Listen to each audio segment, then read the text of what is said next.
Hi guys, Peter Finch here, down at the Quest Golf Academy, and we are going to be doing my start of season what's in the bag. So what I am heading into 2018 wielding and what is likely to change at some point. But we will come to that all in due course. Now, first thing we're going to be starting with is the bottom of the bag and the wedges. They're going to work all the way up to driver and then throw in the putter at the end, which I'm actually probably more excited about than anything at this moment in time. So let's get into it. So first clubs we're going to be having a look at are the wedges. Now, I switched these wedges early-ish last year, 2018 now, yeah, so 2017.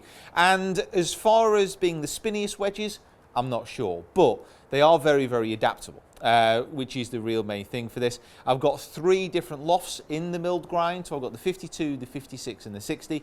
The 60 and the 52 are in a low bounce, and then I've got a standard bounce on my sand wedge, just basically so I have variability throughout those 3 clubs within the bag. Certainly with my wedge control and my wedge distances at the moment, they are getting a little bit better. They are getting slightly better, but it certainly does need a little bit more work just to fully grind them in there. So, more info about these mill grind wedges. I've got those 3 degrees, so from 52 to 60, and that gaps me pretty well into my pitching wedge as well, which we'll get onto in a moment. But these mill grind wedges, these are milled out of 1 billet of steel, carbon steel, as it says on the hosel. And the best thing about these, they aren't the spinniest wedges. I've definitely played with more grippy wedges. However, what I really like about these is the way that the sole has been ground, so it's got a lot of fall off towards the heel and towards the toe. Now that enables me when I'm playing shots just to angle the wedge a little bit easier and to play a different amount of shots. Plus it's also got the Quest Golf stamping on the back of it, which it doesn't add anything to performance at all, but it's just cool. So now moving on to the irons. Now, I've been using the Cobra 1 length forge for quite a while now. I've gotten used to some of the difficulties that I first encouraged while using these irons. And I've got to be honest, I don't particularly want to change them, but if something better came along, then I wouldn't be saying no, because I've not fully experienced quite the transformation in my iron play that maybe I would have been hoping for. I can't really noticeably say or see a difference between what I was doing on progressive lengths to these single lengths. So actually switching over, I'm not quite sure. And there is still one big problem. So this is my pitching wedge, which is set to the 7-iron loft within the 1 length forged. And I'm just going to hit a shot with this and then with the 4-iron and just show you these differences. Now you can see there by the amount of launch, by the amount of height, it's just gone super, super high into the air. Now if I switch from that to the 4-iron, which again is the same length to that 7-iron, and just hit another shot, I'll show you the difference between the peak heights. So I'm not going to try and trick this up, I'm just going to hit the same shot, same swing. And you can notice the difference in the peak heights of those shots. So a little bit more spec about these 1 length irons. I am pitching wedge to 4-iron, and these are set to a standard Cobra 7-iron length. I have tweaked the lies a little bit. I'm 2 degrees flat in these irons, but as mentioned, the peak height is a big issue. So just on those 2 shots, the difference was 34 to 29. So 34 yards peak height with the pitching wedge, 29 with the 4-iron. Now what that means is the descent angle coming into the green is going to be much higher with the pitching wedge than it is a 4-iron. A very flat flight with the 4-iron, a very high flight with the pitching wedge. Now for control of trajectory, that's obviously a problem. In windy conditions, it's fine, but really to get a high launching 4-iron in this is so difficult, even with the head density differences that you see in these clubs. Shafts are the AMT X100s, that helps me control the flight a little bit more, but that is still the one bugbear about these 1 length irons, controlling the peak trajectory, the peak height, so I know exactly the descent angle that these are going to be coming in with. So moving on to the top end of the bag, I have got this in play, which is a 2-iron Mizuno. This is the MP18, but it's the MMC Fly High. There's quite a few letters on the back of this club, but it feels fantastic. It has not been fitted for me, however. So this is literally just a trial club, got sent through to test, and I gave it a go, like the weight feel, like the flight through the air. But this is a part of my bag where I feel that there's definitely room for improvement. You know, I've not tried enough clubs to really realise which one is the best. However, as a utility off the tee and off the fairways, it certainly works very, very well. So if I did want to have that slight adaptation off the tee, just hit that lower one. Certainly when playing the links courses, it's going to be a good one to use.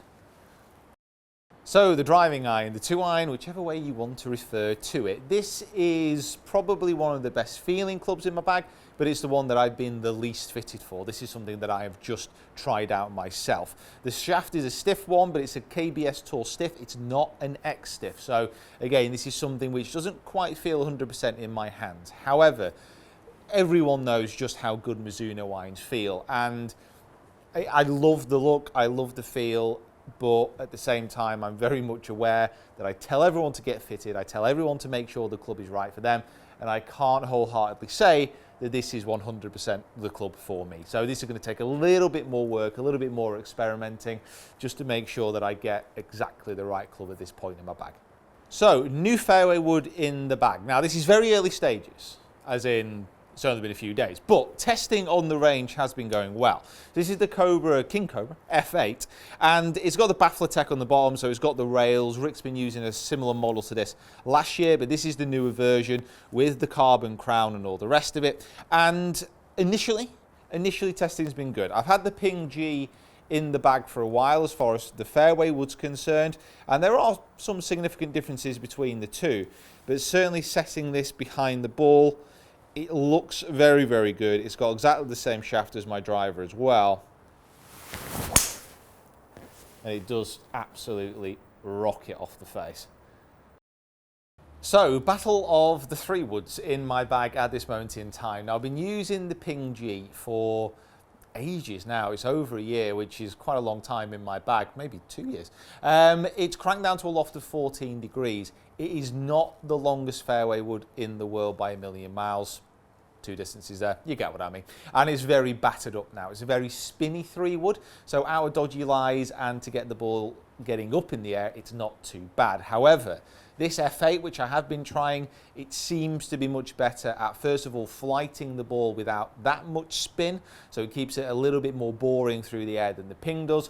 I like the feel of the shaft a lot better, and it's also got some other funky toys in there. So it's got the Cobra Connect at the bottom of the grip, so you can hook this up to an app on your phone, gives you stats, and I'm very much into my stats at this moment in time, and the shaft is the same as my driver as well. So I'm going to be experimenting with this a little bit more. This will be in the course vlogs from now on until I find something probably different again. I'm just so changeable. However, this is definitely a much better looking, and on the face of it, better performing 3 wood than the Ping. The driver has been the same for a while now, so TaylorMade M2, not last year's version, but the year before. So this is 2 driver models old from TaylorMade at the time of this recording.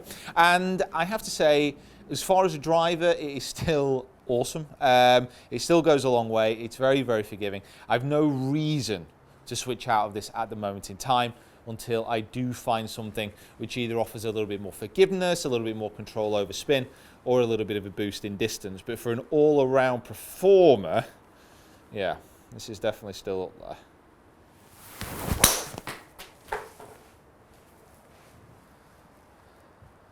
Oh, beasted that one. Like I said, for an all-around performer, that's still not pretty, that's awesome. That's awesome. So driver, and a little bit about why the M2 is still in my bag, because at this moment in time, you've got a lot of new releases coming out, and for all I know, better drivers than this M2. But what this M2 is incredibly consistent at what it does. I don't miss many fairways with it. Distance-wise, it is still super long when compared to everything else. Still got the carbon crown. I love the way that it looks between the white and the black contrast as well, which I'm not 100% down with on the new M3, the M4, it's going to the silver to the black. But as far as what this driver does, it is so incredibly simple, and this is why it was one of the best-selling drivers that TaylorMade have made.